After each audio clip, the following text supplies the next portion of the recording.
What is happening, everybody, on YouTube? Steve here with Raiken Profit over at RaikenProfit.com.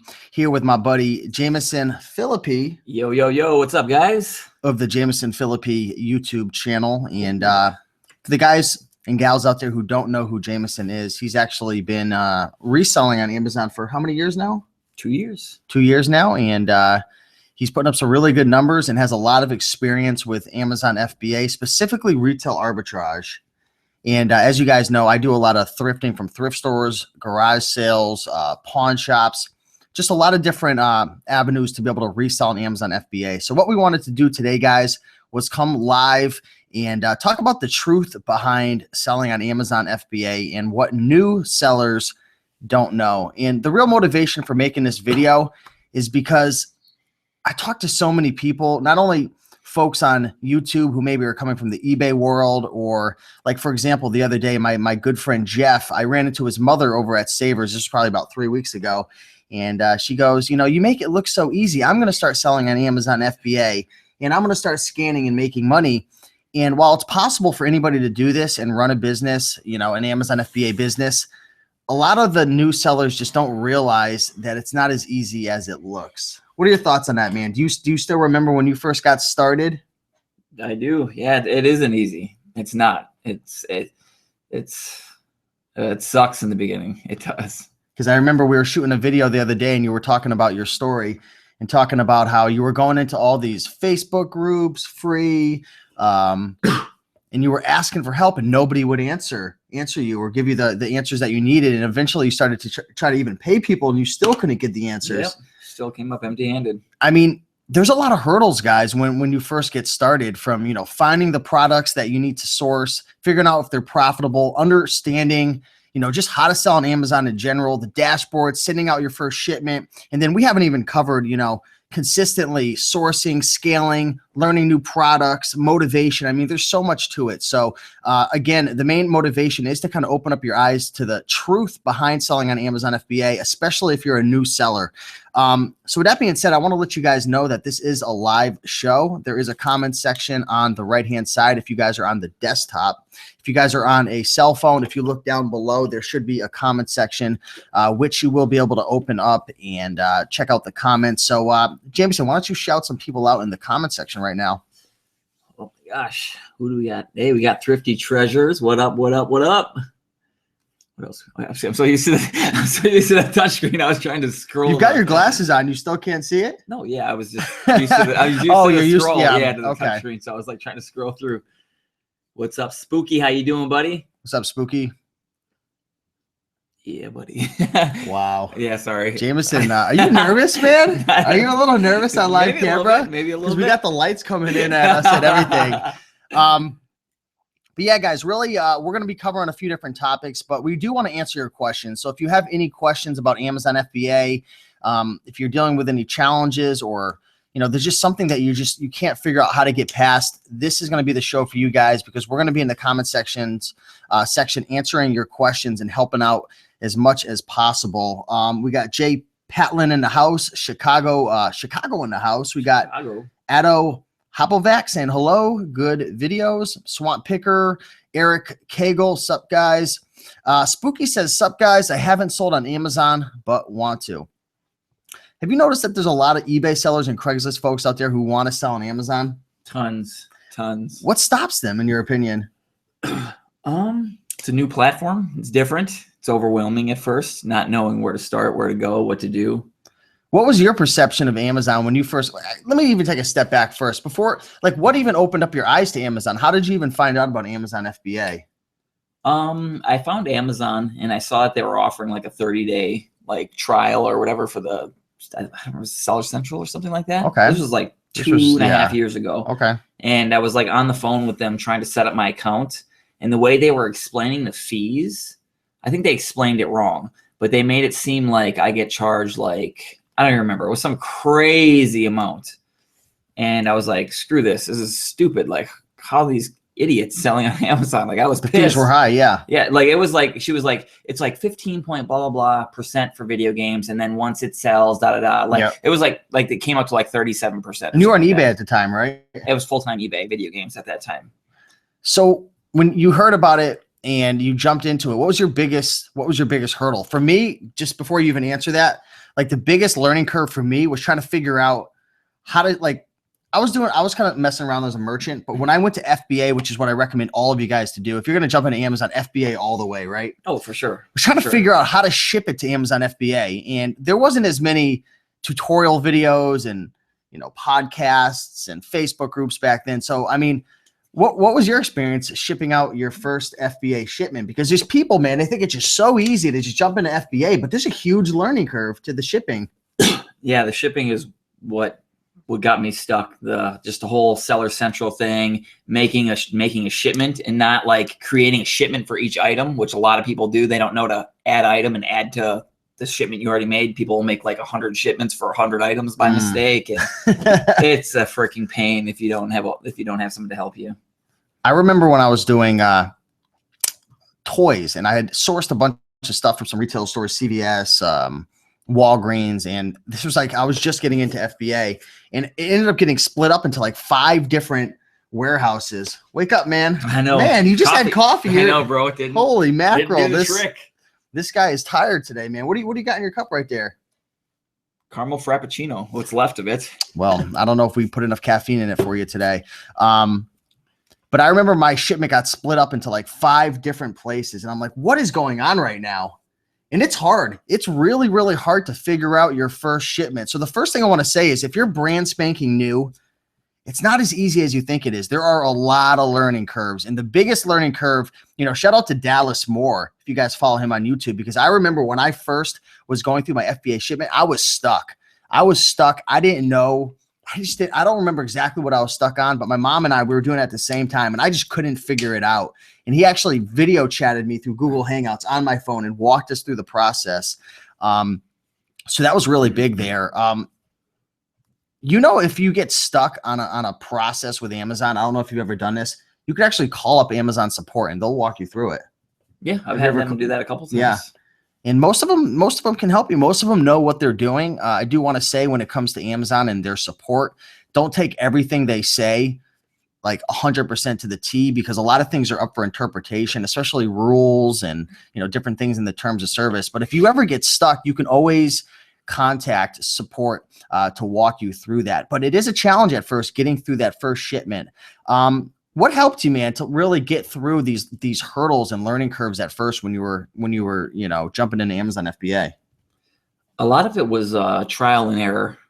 Obviously, there wasn't a lot of information to help us learn, and videos and coaching or books or anything like that. So a lot of it was trial and error. Making a lot of mistakes in the beginning, learning from other people's mistakes. Pretty much everybody that I know in reselling started FBA around the exact same time I did, or within a couple months. And a lot of it was just trial and error, just making tons of mistakes and learning from them. Yeah. I mean, like I said before, when we first got started, there weren't all these free Facebook groups, YouTube videos, tutorials, courses. So it's definitely a lot easier now. But really the point I'm trying to make is what most sellers don't realize is it really is a challenge at first to get started. I can't tell you how many people approach me, on a daily basis. And even now it's funny. I'm out at Savers all the time, thrifting for books and stuff. And there's more and more people asking questions about it at garage sales. What are you doing? I was at a garage sale the other day, and I whipped out my scan fob. I don't think I was with you. No, that was the week before. I was out with Tim, and I whipped out my scan fob, which is my little portable scanner that scans barcodes. And I scanned the book, and he's like, "What is that?" And I'm like, I explained to him it scans barcodes. It gives me information because I sell books. And he goes, "Oh, you sell books? Can I take a picture of that scan fob? I want to do that." Yeah. And I'm like, first of all, this thing's like $300. Yeah. But it's, people, I don't know what your opinion is, guys out there and guys and gals, but when you're out at thrift stores and garage sales, are you having a lot of people ask you questions? Because I sure am. And people just think it's so darn easy to jump into it. They think it's so easy. What are your thoughts in terms of ease of jumping into the platform, eBay versus Amazon? Which one's harder? eBay is so much easier. Why? It's like you download the app on your phone, sign up for an account in 2 minutes, and you can freaking take a quick photo, quick title, boom, boom. It's intuitive, right? Yeah, you take a picture, you list it, you ship it when it sells. Exactly. Amazon is a lot more there's more ins and outs. You got to sign up with the tax thing, and then you have to wait for that to go through. Then Seller Central, and it's just like so much more in depth. You have to go to get an Amazon account rolling. Margaret with Texas Gal Treasures says it was super intimidating to start Amazon. I agree. It was 100%. It was super intimidating. And the way that I actually found out about it was, I was selling full time on eBay, and I had office space at the time. I was selling, a bunch of items, had over 1,000 items in my inventory. And I kept hearing about people selling on Amazon FBA. And it was like this mysterious platform to me. It's like now, like when you, if you're new to this reselling community and you're learning, everyone talks about Amazon. Everyone's got Amazon haul videos, thrift hauls, retail arbitrage, what to sell on Amazon. But you guys don't realize only 2 years ago, nobody was talking about this stuff. Nobody was talking about it. When I came into the community about 3 years ago, no one was even talking about selling clothing on eBay. Now that everybody's talking about eBay and selling clothes and Amazon FBA, but it wasn't too long ago. Tom says, wake up. Hey, but Tom, I worked the overnight shift at Publix last night. Sorry, buddy. He's got to make some money to pay for those items that he's sourcing. No, Spooky says, I use the eBay app to scan books and items. I tend to do it secretly because I don't want people to know what I'm doing. When I first got started, I still remember hanging out with my mom, AKA Mama Profits, going to thrift stores. And I was very, very secretive when I was scanning. How about you? Were you ever worried about what people thought? Yeah. I was nervous. I was so worried. Yeah. I don't know why. Like, I remember, you guys don't laugh at me, but I remember being in like Savers and I'd be scanning a book. And if someone walked by, I would like hide the phone. I don't know why I was so scared. And even now it's a little weird. Do you ever, I know you're not big into books, but this is kind of like a pet peeve of mine. It drives me freaking nuts. I'll be scanning, and let me know in the comments if this ever happens to you guys. I'll be scanning books, and someone will come like right next to me. Like, say I'm standing right here, someone will come right next to me, and they'll be like looking over my shoulder at a book, and like they get so close, and they're like trying to box you out to get into the zone because they want the books that are there. They're not a reseller, but they're just a consumer. Okay. And it's like, pretend you're scanning books. Pretend you're scanning books. They'll like get right behind you, and they're like this. So what I do, this is what I do. If that was you, I box them out. I just turn my back on them. I box them out because I just went on a tangent right there. But yeah. There's a funny trick that Brock from the Green Room showed me. I don't know if he learned it from Bonafide, but this was back like 2 years ago when we did clothing. Is if you're going down a clothing aisle, scanning through the, looking through the shirts, and there's somebody down there and you want them to get out of your way, you turn towards them and kind of like, put yourself and you just go real fast and just, kind of body language them. And every single time they've always moved. Every time. It's crazy. Man. So this is what the new sellers don't know. But really, guys, there's a lot of opportunities out there with Amazon FBA. There's a lot of money to be made. There's a lot of platforms to source from, avenues to source from: thrift stores, garage sales, pawn shops, retail stores. There's online arbitrage, which is buying items off online, sources to resell online. There's sniping off Craigslist to sell on Amazon. There's sniping on eBay to sell on Amazon. There's sniping on Amazon to sell on Amazon through softwares like OA X-Ray. Yep. OA X-Ray. So the opportunities are endless, guys. But what most sellers don't realize is when you first get started, it's a challenge. It's not as easy as you think. We already talked about the learning curve that goes along with, sending out your first FBA shipment. But what about the learning curve that goes into analyzing a deal? Figuring out if the deal's actually profitable. I can't tell you how many times I purchased items when I was brand new.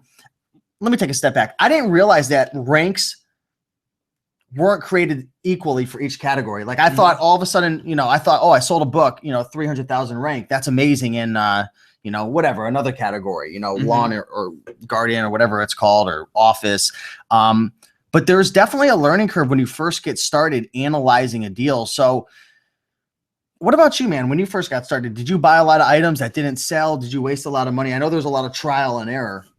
Yeah, there's a big mistake I'm sure a lot of beginning sellers make. I could probably almost guarantee you 90% of people make this huge mistake, is that when you set up the Amazon seller app and you're scanning, I believe it's always set up for MF fees. So if you find an item for $5 and it's selling for, say, $11, and you scan it, the fees might only be $1 or $2 on the item. And so you're thinking that item's profitable, and you send it in and you end up losing money on the item or breaking even. So you have to fix the Amazon seller app to set up for FBA fees, which the fees on a $5 item that you're selling for 11, fees will probably be like around $5 or something like that. There's a learning curve. A lot of people make, for sure. You know, a lot of us sellers, and there was a good show last night that Golden Finger Picker hosted on his channel, talking about the dark side of reselling and talking about, yeah, it was spooky. You know, big shout out to Chad. I think he did an amazing job communicating his points last night. So be sure to check out that video. But, you know, a lot of people, they get into selling on Amazon and, you know, everything's all honky-dory. It's beautiful. They're making money. And then they get into this position where they're like, holy crap, there's a lot of other Amazon sellers out there. And they almost get into this position where it's like scarcity. It's like, there's not enough money to go around. Like the prices are raising and they get frightened. But what you don't realize is there's so much inventory out there. And while it is, you know, while it's not the craziest barrier to entry, what I'm trying to say is it's not the hardest business to get into. The average person who's used to working a 9-to-5 job isn't going to be able to figure out how to get started. Most people, they don't realize that there's free Facebook groups out there, that there's YouTube channels, that there's, you know, communities to help. Now, if you do find somebody, you know, a random person on the street wants to start and they get in touch with the YouTube community and the Facebook community and, you know, these videos, there's no excuse not to get started. But most people don't know that these Facebook groups exist. The average person isn't going to be able to figure out how to get started on Amazon. I'm telling you guys right now, I've seen so many people fail just because they're not willing to put in the hard work to realize, like, most people, they won't even take the time to learn how to sign up for Amazon, or they'll get frustrated because it wants them to put in their tax information. Most people aren't used to it. It sounds so basic and elementary, but there's so many little steps to get started. Most people are just trained to be an employee. Most people are trained to get told what to do and then they do it. Most people, wouldn't you agree that most people don't know how to think for themselves? I mean, even the school system, we're brought up not to think for ourselves. It's always raise our hand, ask for permission. What should we do? And it's like you get thrown out into the real world. And it's like Amazon FBA isn't as easy as people think. It's not hard, but it's not as easy as people think. Exactly. What are your thoughts on that? I got this quote from, gosh, what book is that? Blah, blah, blah. I don't remember the Butch book, but he said, sorry.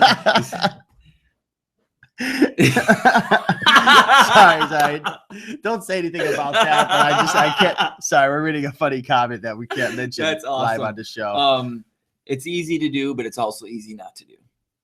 I don't remember what book I got that out of, but I love that quote. It's easy to do, but it's also easy not to do. Exactly. You know, it's taking the small little steps on a daily basis, right? The consistency, it's, you know, it's signing up for the account, right? It's putting in your tax information, which is easy, right? But then it's downloading the app. It's understanding the app.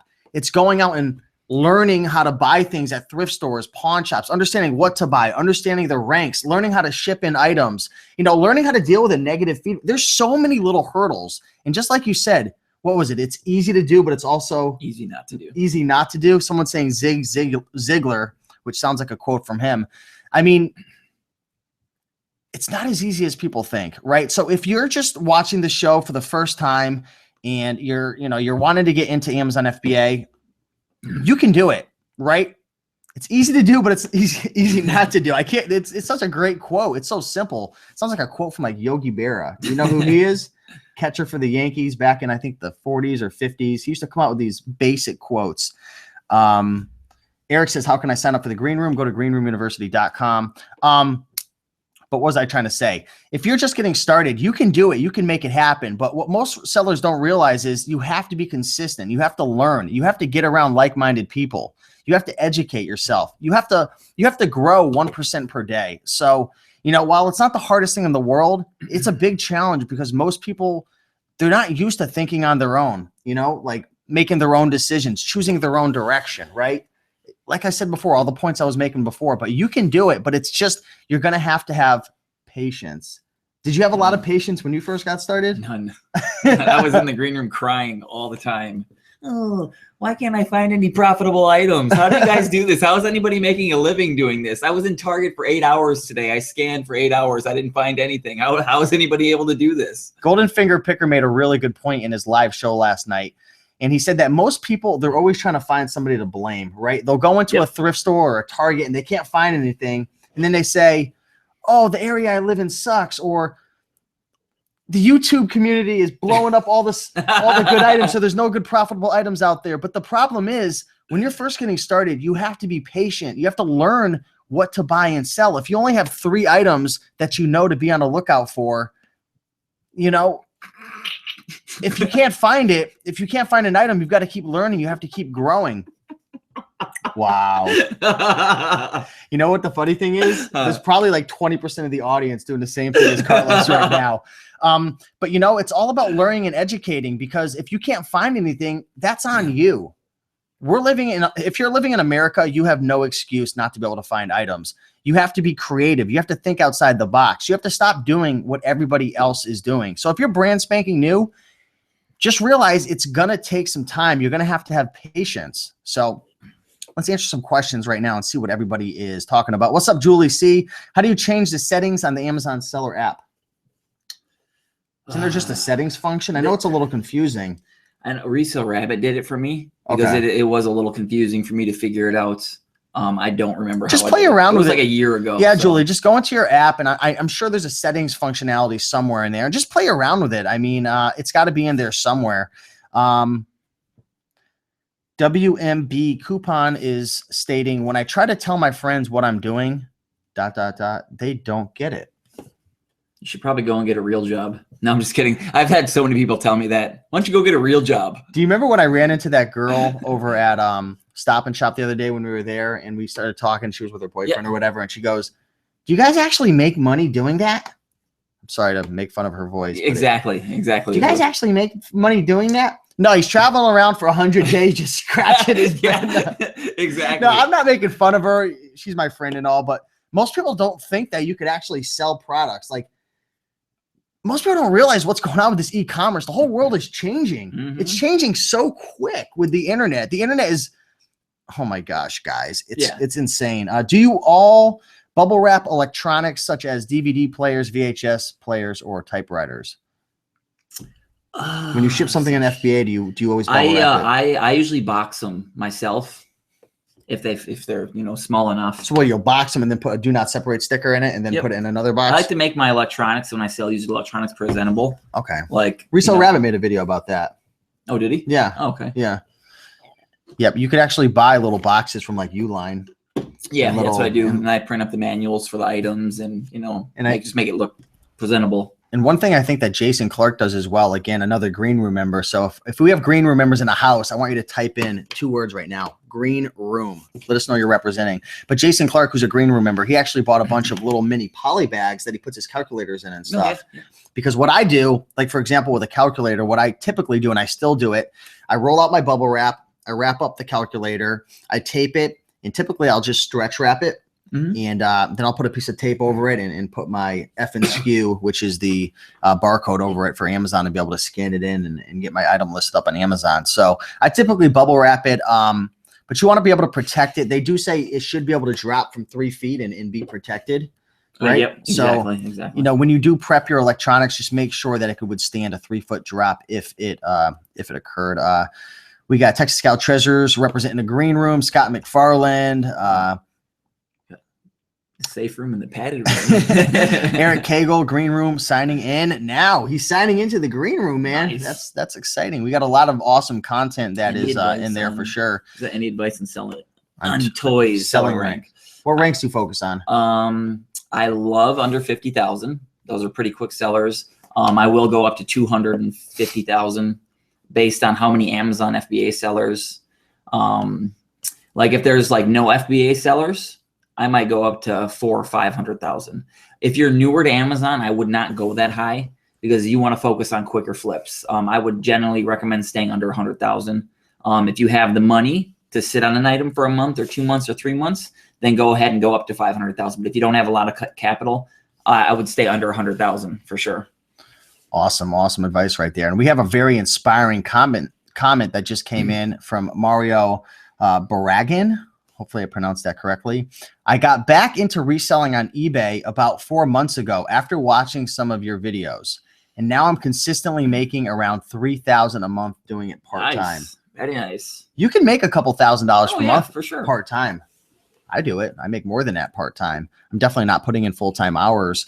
You know, one thing a lot of new sellers don't realize as well is, you know, while you do have to put a ton of work in at first to get things going and learn the process, once you get up to a certain point, it's not maintenance, but you don't have to work as hard. Yep. Like, have you found that too? Like to get up to your numbers, to kind of maintain whatever you're doing, it doesn't take as much effort as it initially did to get it up there. Yep. It's like the snowball starts real small and you slowly grow it bigger and bigger. And eventually you don't have to, you know, try as hard to Exactly. So no, if you're a new seller, you may be struggling. You may be putting in lots of long hours. And, you know, if you have really, really big, ambitious goals, you know, to get to be $1 million seller, yeah, you're going to have to be growing and putting in tons of hours for a long time. But if your goal maybe is to do, like, for example, Mama Profit, she does a couple $1,000s per month selling books on Amazon. She just messes around on the side. Tell everybody about that. Remember what I showed you when we were at Sun, the book that she found at Savers? Yeah. Right? Yeah. What is it? $2 book? She spent for like 90 plus bucks. Yep. She spent $2 and she came across a 90-day road Yeah. So trip. if you That's guys what are I'm like thinking. beginners or still early on, like go scan the books. You could go to Goodwill with $10 in your pocket. And if you get lucky enough, you could possibly turn it into over $100 if you find some good items. Enzo the Picker. What's going on, Enzo? Jameson, tell us, how the heck do you find ROI at full retail prices doing retail arbitrage? So how do you find a return on investment at full retail prices doing retail arbitrage from, you know, Walmart's, Target's, retail stores? When I'd say probably for the first 6 months of doing this, it was extremely, extremely hard to find any profitable items. Extremely hard. And then eventually after scanning, I can't even count tens of thousands of items, like literally, it just eventually you get an idea. You get just like a good eye for what's good and like an idea of what's good. And I'd probably say 70 to 75% of my items are probably full retail prices in all categories: grocery, health and beauty, you know, lawn and garden, automotive, you know, kitchen, you know, toys, clothing, shoes. I mean, every category has great ROI items at full retail prices. Also, you know, add into discounted gift cards, coupons, Cartwheel, you know, coupons you can print online, like coupons.com. I think I get some coupons from there sometimes. You know, just look for ways to get extra discounts on items, and that way that'll help you too. But yeah, there's tons and tons of items out there at full retail prices. We've got the Bonafide Hustler in the house. Yeah, buddy. What's up, Bonafide? Like your glasses. Are those prescription? Yeah. Who makes them? Guess. Ooh, I like that was brand. asking I actually have some. It's Guess. I was gonna say I have some Guess cologne. Cool. We can be brothers. We could. WWE. I'm not sure what that is. Action figures have a stupid good return price, especially the Walgreens exclusives. Comes with experience, right? You know, experience. Yeah. Another thing that most new sellers don't realize, and one of the truths behind Amazon is, you know, people want to find replenishables. They want to find all these bolos. But the truth is, it's going to take time. You can join all the bolo groups, all the Facebook groups, free, paid, watch all the YouTube videos. But the truth is, it takes experience, right? You're going to have a hard time making more money than the next guy who's been in the game for 2 years longer than you, because they've been around the block. They know exactly what to look for. Let's see what else is going on. So I do want to ask you guys, we have 87 people watching live right now. What should they do, man? We got 23 likes and 88 people watching live, man. Yeah, that doesn't add up. There should be a lot more dislikes than that. No, I'm just kidding. I'm kidding. Hit the like button, guys. Smash that like button right now. Show some love. We're here, guys, helping you out, trying to get you started, trying to get you to grow your business.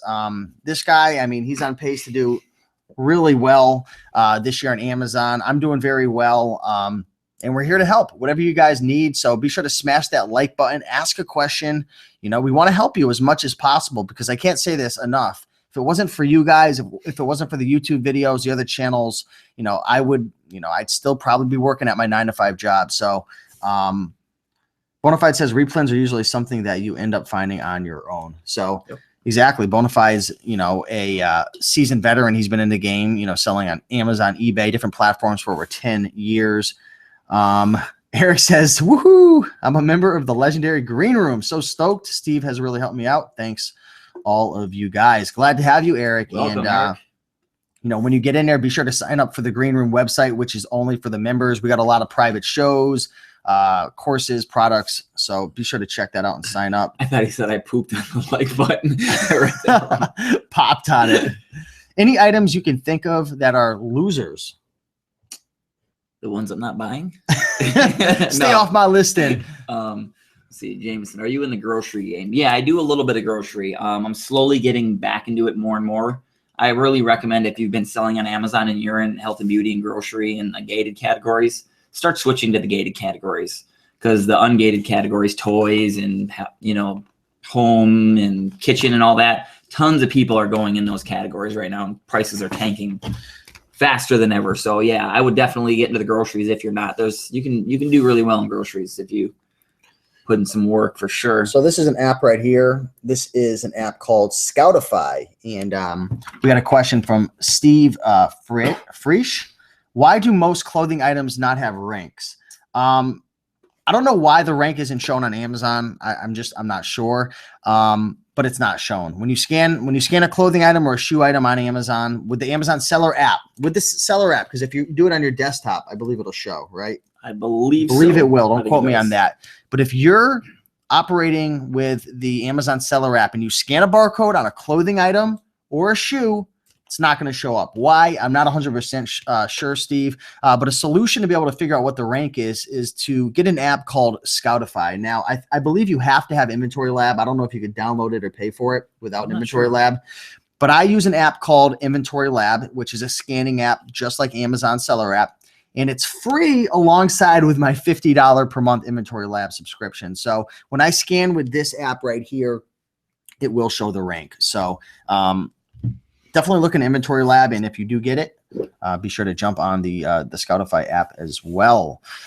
Let's see if there's any more questions coming in. I'm going to refresh the feed right now. Thanks again for all the likes, guys. We've got 41 likes. Let's get up to 50 to 60 likes, guys. Smash that like button right here. And be sure to ask some questions, guys. Be sure to ask some questions. Again, the main reason why we made this video is because we want to open up your eyes, not only to all the amazing things that have to go along with Amazon, but to be a little more balanced and level-headed, to let you know that, you know, while there is a lot of money to be made and there's tons of people making it work, you're going to have to be patient. You're going to have to learn the systems. You're going to have to take the time to either go through courses or read books or just jump into it. And, you know, kind of like, what's this? Monado Knights has just jumped in. Upcoming resellers here. I've been researching about it for almost 2 years now. Don't do that. Don't research for 2 years. Just jump in. And I think Mr. Knight or Mrs. Knight is saying, just jumped in. Upcoming resellers here. I've been researching it for about 2 years. So it's really easy to fall victim to, what's that phrase called? I forgot what the phrase is called, but you're always planning. You're always thinking about. You're always saying, "I'm going to do it when this time is right, or when the stars align, or the full moon is out, or when, you know, 3 blonde girls with blue eyes say hi to me, and then I'm allowed to start." That was weird. But anyways, there's never going to be a perfect time. There's always going to be a challenge. You're always going to have something that Male. I couldn't see your avatar because it's very small on this computer because I'm running a half screen. But anyways, I apologize. But there's never going to be a perfect time to get started. Never. I'm sure you could have made up a million excuses. Were you going through some things in your life when you first got started? Could you have made it up an excuse not to start? For sure. I definitely should not be where I'm at doing this, for sure. Yeah, I could have made up a million excuses. I could have made up a million excuses not to do this live show for you guys right now. Could have made up a million of them. Could have made up a million excuses to never start my channel, to never start eBay, to never start Amazon, Kindle publishing. There's always going to be an excuse out there. There's always going to be a challenge. But one of the keys to succeeding as an entrepreneur is just getting started, making that decision and saying, you know what, I'm going to start this Amazon FBA business, and it's okay to, you know, fail or, you know, fall down or make mistakes. It's okay for people to judge me and say, you know what, you failed before in the past at another business. Why would you start another one? It's okay. People are going to say things like that. You know, the stars aren't going to all be aligned. There's never going to be a perfect moment, but you just got to say to yourself, you know what, I'm going to do it, and I'm going to do my best, and I'm going to just jump in.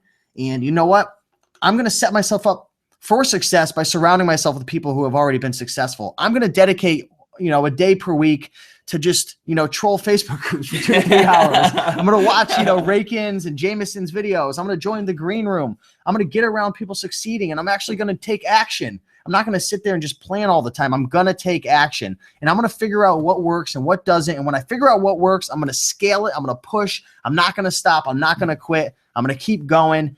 And that's the mentality that you have to have. So if you're brand spanking new, just realize as a new seller, it's not as easy as it looks. You might be able to see somebody like we were talking before. Maybe you see somebody riding a bike. You're on a trail. You've never ridden a bike. Or maybe you're at a pool and you've never swam before. And it looks so easy for someone to swim. It looks so easy for someone to ride a bike. But if you've never done it before, there's going to be a learning curve. It's going to be a challenge at first. But if they could do it, you can do it. Excuses. Oh my God. I'm not going to say that. I don't read that one. What was your question again, Bram? Sorry, we must have missed it. So someone says, originally in my little knowledge, I was going to do affiliate marketing. So regardless, there's money to be made with affiliate marketing, FBA, so many things, but you just got to do it. Come on, guys. No answer for me. I think he asked a couple questions. Let's see. Bram, we apologize. I'm not laughing at you. I'm just laughing at your passion.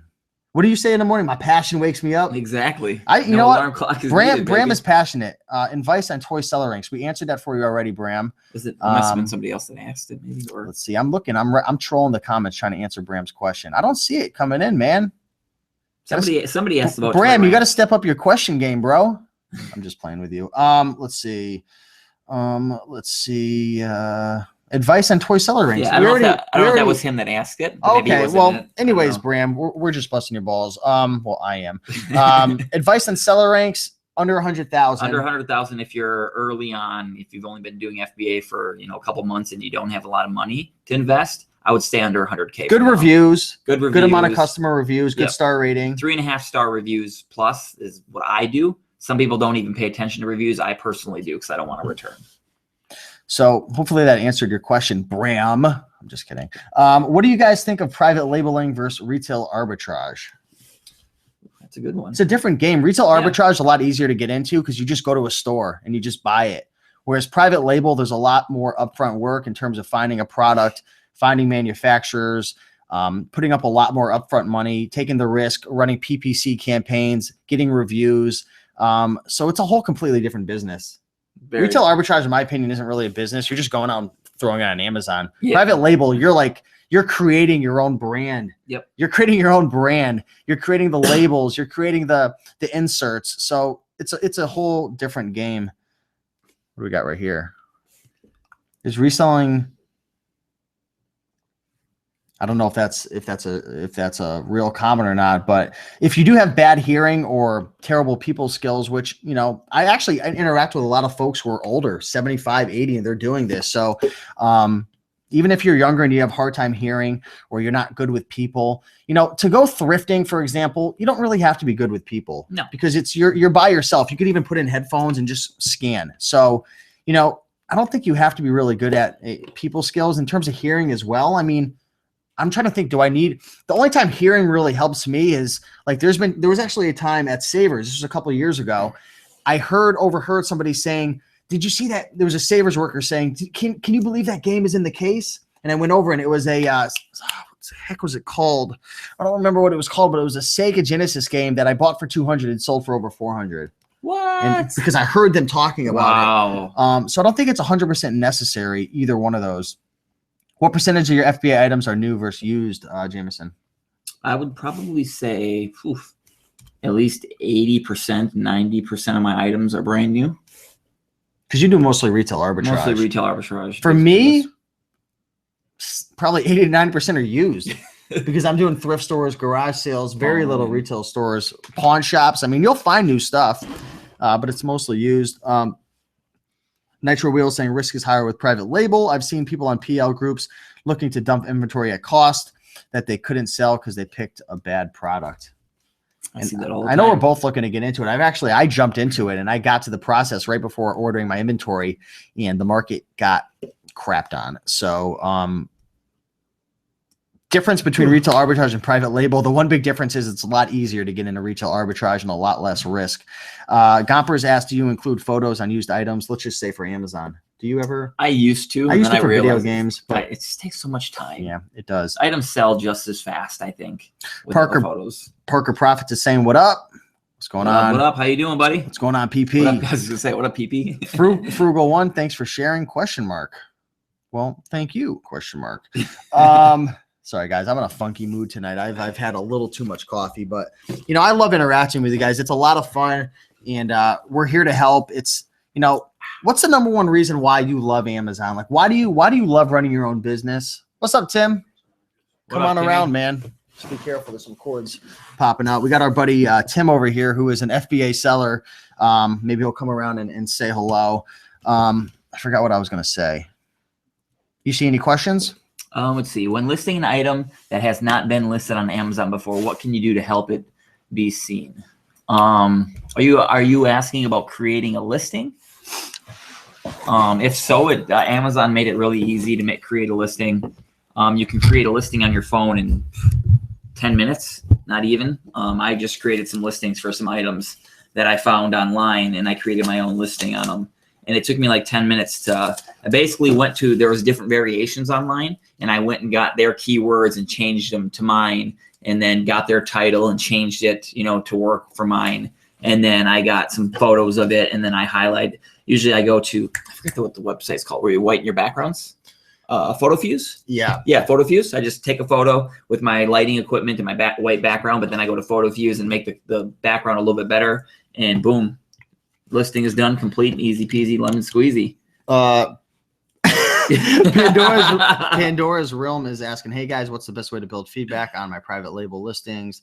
I sell a few every day, but no one is leaving feedback. Like I said, guys, I got started with it, but I never ordered my first products. You don't do it either. But a good resource for you, which I've heard Scott Volker talking about, is Feedback Genius. Mm-hmm. So when somebody purchases your product, you can actually set up like an autoresponder, which is an email that will automatically kick back an email for your customers. And, you can thank them for the purchase and have them, kind of just ask them to leave a feedback. So that might help as well. But again, I don't do private labels, so I can't really help you there.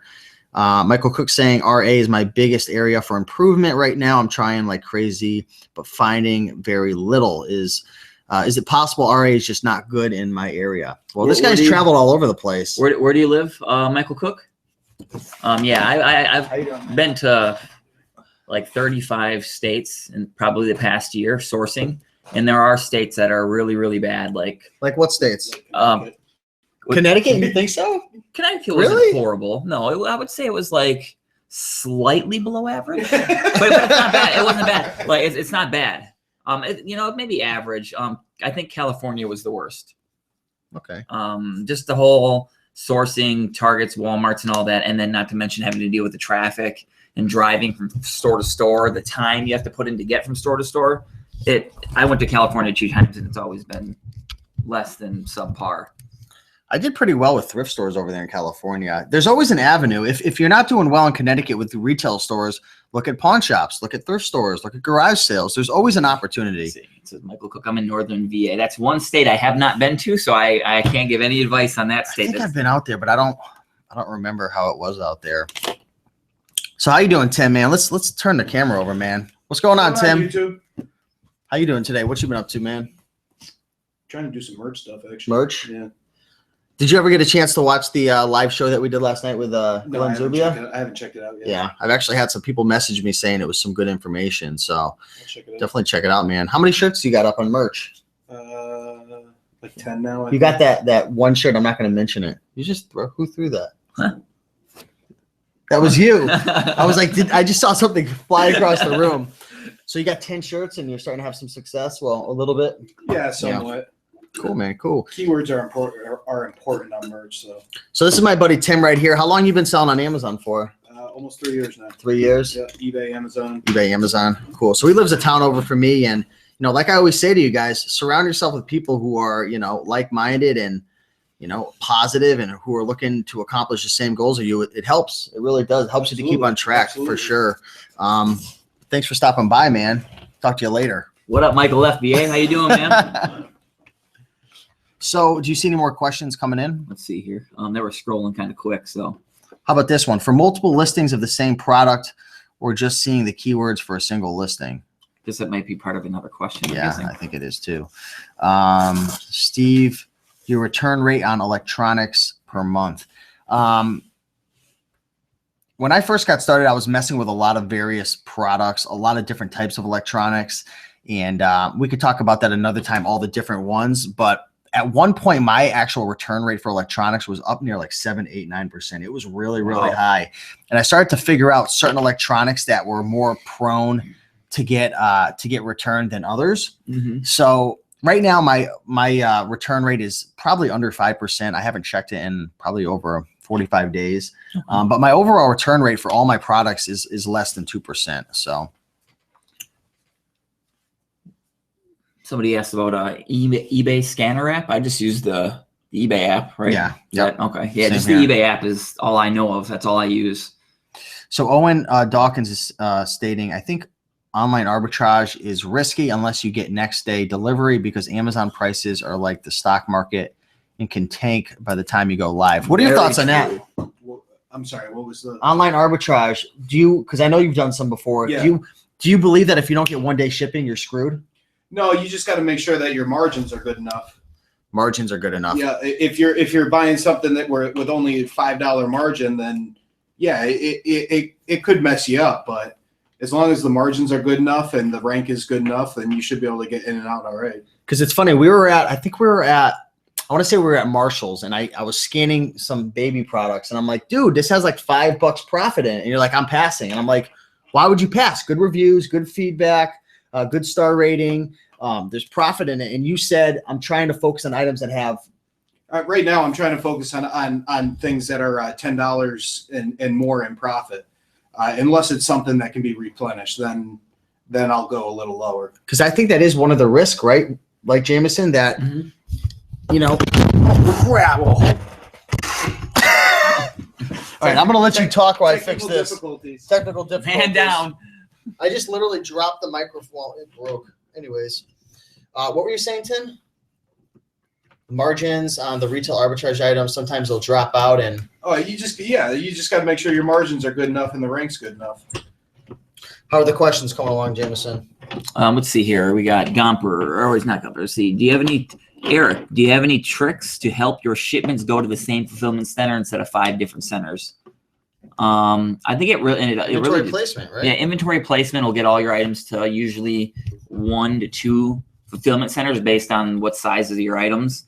I've noticed if you're in the Midwest, like Minnesota, Wisconsin, Illinois, Ohio, Pennsylvania, even Connecticut, I have not been using inventory placement, and all of my items are going to one place unless it's an oversized item. I shipped out 75 items today, and they all went to the same place. Mention though that your items might not necessarily be live. Yeah, and your items necessarily might not be live too. A lot of my items are back ordered. What's that mean? Because I've heard different things about back ordered. When you have inventory placement turned on, all your items get shipped to one warehouse, but then Amazon puts them on a truck and then distributes them out to a bunch of other warehouses. So your items are not necessarily available for sale or are on back order because Amazon is then sending them out to their own warehouse. So really what you're doing is you're exchanging money for time, but in a sense, you're still losing out. Like, you know what I'm saying? You might save some money on the shipping because everything's going to the same place. Right. But theoretically, you could be losing money because time is money. You could. It all depends on the time of year, the time, what you're sending in. So again, guys, there's a lot to learn. There's a big learning curve out there. Selling on Amazon isn't as easy as people necessarily think it is. There's a lot of people who approach me, I'm going to jump into it. I'm going to make all this money. I'm going to get started. Steve, I see you doing it. I said earlier, one of my friends, his mother approached me and said, I'm going to start Amazon. I'm going to make all this money. I see how easy it is. You just scan it. And I'm like, there's a lot more than just scanning an item. Mm-hmm. It's a lot more than just scanning an item. But if I could do it, if Tim could do it, if Jameson could do it, if Mama Profits could do it, you guys could definitely. Don't be afraid to start, though. Don't just keep researching. And don't be scared. You got to jump in somewhere and sometime. How do you handle keeping track of sales tax with multiple FBA warehouse locations? This is something that's a question for for a CPA. Yeah. There's a lot of people who say you have to collect sales tax in all the different states that these warehouses are located in. There's others who say, you know what, I'm going to take the risk. You know, they're not enforcing it right now, which they're not. You know, they're not coming after anybody. So just talk to a CPA, see what they say. You're going to talk to 10 CPAs. 5 are going to tell you to do it. 5 are going to tell you not to do it. So that's really up to you right there. Tom is calling you out hard today, man. Dude. So you guys, be sure to smash that like button right now. Hopefully you guys enjoyed this video. We're going to get running right now. We've got some stuff to do, but we want to come to you guys and, you know, just shed some light on the truth behind selling on Amazon FBA. And, you know, a lot of things that new sellers they don't realize. So, you know, we like to stay level-headed. It's not all about all the glamours and glitz, all about making money. And, you know, while it may seem easy because we've been doing this for a while and, you know, it's just like riding a bike. You learn how to ride a bike and it's easy, but you know, it was a challenge at first and we all had our struggles. We had our ups and downs and, you know, I've been selling on Amazon for a couple of years now. You've been doing it for a couple of years. I think you're at 3 years. So, you know, it's going to take time, but you can do it. Just, you need to be patient and you need to be willing to, you know, pay the price because there's a price to pay for sure. But with that being said, guys, smash that like button, show some love. Check out the free book in the description. We've got a free book, 100 amazing items to resell, that shares 100 items that you guys can be on the lookout for to buy and sell on platforms like eBay or Amazon or Craigslist. So be sure to get that free book in the description below.